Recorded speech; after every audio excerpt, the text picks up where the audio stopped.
अरे कमला, मेरा छोटा बेटा कुछ दिन पहले ही विदेश से लौटा है। सोच रही हूँ अब उसके भी हाथ पीले कर दूं। कोई अच्छी लड़की हो तो बताना। अरे वाह, निशांत विदेश से लौट आया। फिर तो उसके लिए कोई बड़े अमीर घर की लड़की ढूंढनी पड़ेगी। तेरी बड़ी गरीब बहू की तरह नहीं जो बस 2 जोड़ी कपड़े में ही ससुराल चली आई।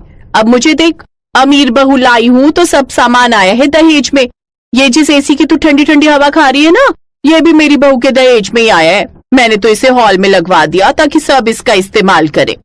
चलो बढ़िया है, एक मैं हूँ जिसकी गरीब बहू कुछ नहीं लाई, लेकिन अब तो मेरी सारी उम्मीदें अपनी छोटी बहू से ही है।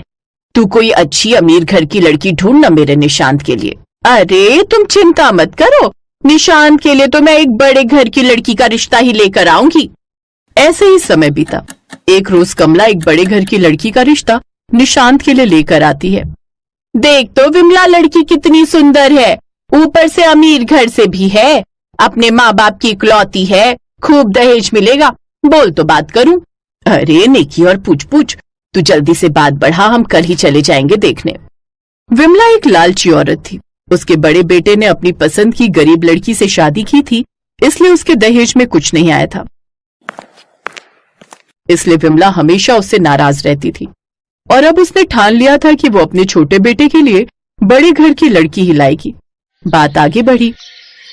फिर वो अपने बेटे के लिए सोनिया को दुल्हन बनाकर घर ले आई। आओ मेरी प्यारी बहू, इस घर में तुम्हारा स्वागत है।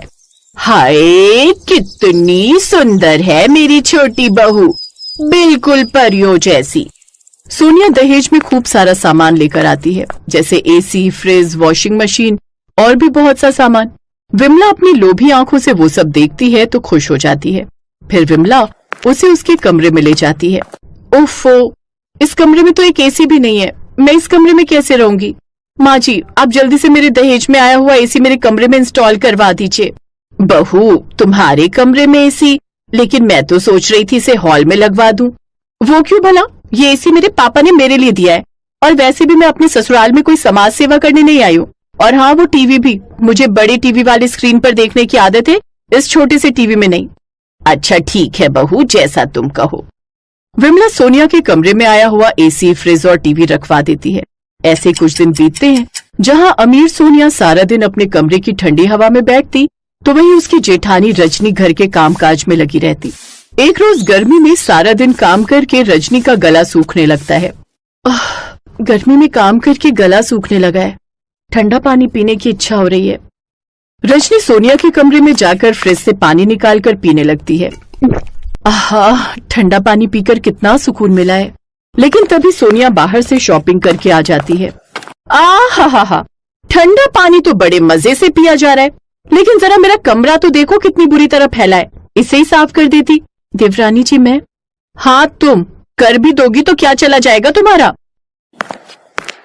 ठीक ही तो कह रही है छोटी बहू, वो बेचारी शॉपिंग करके थक कर आई है, तो तुम उसका कमरा साफ कर दोगी तो कौन सा गुनाह हो जाएगा। चल अब जल्दी से इसका कमरा साफ करके झाड़ू लगा दे, और हाँ, फिर फिनाइल डालकर पोछा भी लगा देना। जी माँ जी। सोनिया को अपनी अमीरी और सुंदरता पर बड़ा घमंड था, तो वहीं रजनी दिल की बहुत अच्छी थी, लेकिन उसकी ये अच्छाई किसी को नजर नहीं आती और उसकी सास हमेशा उसको बुरा भला सुनाती रहती। एक रोज सोनिया सज धज कर तैयार होकर फिल्म देखने जा रही होती है। उसे देख रजनी ने कहा, देवरानी जी, मुझे भी बड़े दिन हो गए बाहर गए हुए, और मैंने तो आज तक सिनेमा हॉल भी नहीं देखा। अगर आपको बुरा ना लगे तो क्या मैं भी आपके साथ चलूं? तुमने अपनी शक्ल भी देखी है, ऊपर से कपड़े तक पहनने का सेंस तो है नहीं तुम्हें। अगर मैं तुम्हें अपने साथ ले कर गई तो जानती भी हो मेरी इतनी इंसल्ट होगी, इसलिए ज्यादा बकबक मत करो और वही करो जो तुम्हारी औकात है, इस घर के काम। सोनिया के चिल्लाने की आवाज सुनकर विमला वहां जाती है। क्या हुआ? मेरी अमीर बहू गुस्सा क्यों हो रही है? फिर सोनिया विमला को सारी बात बताती है। ये सुनकर विमला को गुस्सा आ जाता है। तेरी हिम्मत कैसे हुई छोटी बहू से ऐसा कहने की? अरे तूने अपनी काली शक्ल देखी भी है? ना जाने वो कौन सी मनहूस घड़ी थी जो मैं तुझे अपने घर की बहू बना कर ले आई। चल जा, घर में इतने सारे काम पड़े हैं, उन्हें खत्म कर, फिल्म देखने जाएगी मनहूस कहीं की। रजनी रोते हुए वहां से चली गई और घर के काम करने लगी। गरीब और काली रजनी के साथ हमेशा ऐसे ही होता था। ऐसे ही समय बीतता है। कुछ समय बाद दोनों बहुओं का जन्मदिन आने वाला था। उन दोनों का बर्थडे एक ही दिन आता था। विमला अपनी छोटी बहू के लिए महंगी सी साड़ी लेकर आती है। ये ले सोनिया बहू, तेरा इस घर में पहला जन्मदिन है ना, तो उस दिन तू ये साड़ी पहन लेना। ये साड़ी माँ जी? क्यों, पसंद नहीं आई क्या? सोनिया बुरा सा मुंह बनाते हुए कहती है। नहीं, इतनी बुरी भी नहीं है। लेकिन वो क्या है ना, शादी के बाद ये मेरा पहला बर्थडे है ना, तो डैड ने मेरे लिए स्पेशल चांदी का सूट बनवाया है एक महंगे फैशन डिजाइनर से, तो इस बार तो मैं वही पहनूंगी। हे राम, चांदी का सूट? फिर तो मेरी बहू उसमें बिल्कुल परियों जैसी लगेगी। घर के कामों में लगी हुई रजनी उनकी बातें सुन रही थी। उसे ये जानकर बहुत बुरा लगता है कि उसकी सास उसके लिए कुछ भी नहीं लाई। जन्मदिन तो मेरा भी है, लेकिन माँ जी मेरे लिए आप कुछ नहीं लाई। अगर एक सस्ता सा सूट मेरे लिए भी ले आती तो मुझे कितना अच्छा लगता। ए काली कलूटी गरीब कहीं की, तुझे कितनी बार समझाया है तू इस घर की नाम की बहू है, लेकिन औकात तेरी नौकरानियों जैसी है। आहा, सूट चाहिए महारानी को, जैसे तेरे बाप ने तो मुझे संदूक भरकर खजाना दिया है ना। और अब मुझसे खुद को कंपेयर करना बंद करो। और हाँ, माँ जी ने मेरे पहले बर्थडे के लिए बहुत सारे लोगों को इनवाइट किया है, तो जन्मदिन के दिन सारे घर की सफाई करके उसको सजाकर और अच्छे अच्छे पकवान बनाकर तुम यहाँ से निकल जाना, समझी? क्योंकि मैं नहीं चाहती कि मेरी फ्रेंड्स को पता चले कि तुम जैसी गरीब और काली औरत मेरी जेठानी है। उस दिन रजनी बहुत रोती है। उसका पति मनीष दूसरे शहर में नौकरी करता था, इसलिए उसकी तरफदारी करने वाला वहाँ कोई नहीं था।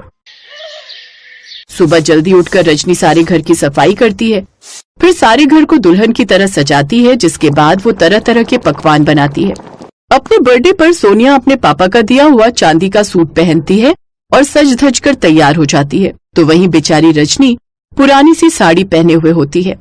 अरे वाह, मेरी बहू तो आज इस चांदी के सूट में बिल्कुल चांद का टुकड़ा लग रही है। हाय, नजर ना लगे इसे किसी की। जन्मदिन बहुत बहुत मुबारक हो बहू। थैंक यू माँ जी। और तू, सारा काम हो चुका है तो तुम्हारी अब यहाँ कोई जरूरत नहीं है। अब तुम यहाँ से चली जाओ और जब पार्टी खत्म हो जाए तब अपनी ये मनहूस सी शक्ल लेकर चली आना सफाई करने। रजनी अपनी किस्मत को कोसती हुई घर से निकल जाती है। कुछ दूर चलकर वो जंगल में पहुंच जाती है और थक हार कर एक पेड़ के नीचे बैठ जाती है। मेरे काले और गरीब होने के कारण मेरी सास और देवरानी मुझसे कितनी नफरत करती है, हर पल मुझे ताने देती हैं। वो खुद से ये सब बातें कर ही रही होती है कि तभी उसकी नजर सामने फंसे एक खरगोश पर जाती है, जो कि दलदल में फंसा हुआ होता है और डूबने ही वाला होता है। अरे ये क्या, ये तो इसमें डूब जाएगा, मुझे इसकी जान बचानी होगी। रजनी जल्दी से उस खरगोश की मदद करती है और उस खरगोश को बाहर निकालती है, लेकिन अचानक उसका पैर फिसल जाता है और वो खुद ही उस दलदल में डूबने लगती है। बचाओ, कोई बचाओ मुझे। तभी अचानक उस दलदल के पास लगे पेड़ से एक पीले रंग का सोने का सूट रजनी के ऊपर आकर गिर जाता है, जो कि काफी मजबूत था। उस सूट को पकड़कर रजनी दलदल से बाहर आ जाती है। तभी अचानक से वो सूट बोलने लगता है। आज के बाद तुम्हारी जिंदगी में कोई भी तकलीफ नहीं रहेगी। तुम बहुत नेक दिल इंसान हो। तुमने अपनी जान खतरे में डालकर उस खरगोश की जान बचाई है। अरे ये क्या, तुम तो बोलते भी हो, भला ये कैसा चमत्कार है? हाँ, मैं एक जादुई सोने का सूट हूँ जो परिलोक से आकर इस पेड़ पर फंस गया था और तभी आजाद हो सकता था जब मैं किसी नेक दिल इंसान की मदद करूँ और उसके पास ही रहूँ। अब तुम एक बार मुझे पहन कर देखो, तुम्हारी सारी तकलीफें खत्म हो जाएंगी। उसकी बात मानकर रजनी उस सूट को पहन लेती है, जिसे पहनते ही वो बहुत ही खूबसूरत हो जाती है। रजनी बहुत खुश होती है। वो सोने का सूट पहनकर अपनी देवरानी की बर्थडे पार्टी में पहुंचती है, जहां सभी उसे देखकर हैरान रह जाते हैं। ये क्या, तुमने सोने का सूट पहना है और तुम इतनी खूबसूरत कैसे हो गई? रजनी सबको सारी बात बताती है। ये सुनकर सोनिया चिढ़ जाती है। अब उस सोने के सूट की मदद से रजनी खुद का बड़ा घर बना लेती है, जिसमें ऐशो आराम की हर चीज होती है। अब उस घर में वो अपने पति के साथ खुशी खुशी